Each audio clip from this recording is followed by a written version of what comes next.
good to see you again. Nice to see you. So, good. So, Nightwing returns once again. Very excited. Very special story for Batman. Obviously, there's a lot of emotion, a lot of psychological elements. Sure. How is Dick handling what's being thrown at Bruce and the Bat family in this adventure?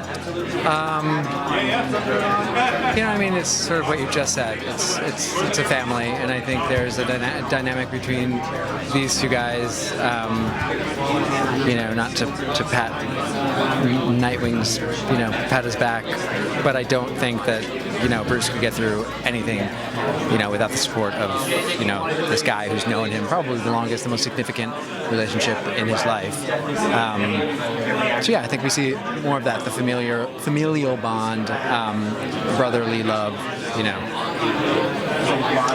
So with Batman comics, obviously we've had many conversations about Nightwing over the years. How familiar were you with this particular story? I was not. Okay. Not really privy to a ton of the comics. Not like Jason. Jason's pretty wonderful to have around to ask questions. I did, however, do I do research.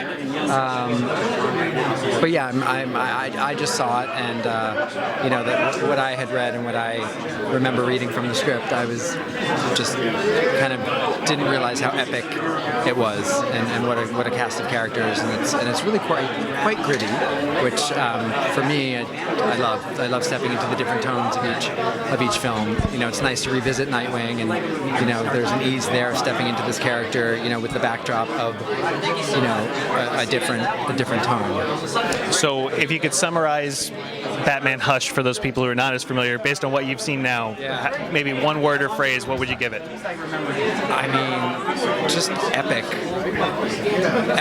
and full of more villains than I even realized existed. There are so many villains in this movie. So many. Awesome. Well, always a pleasure speaking with you. Thank you.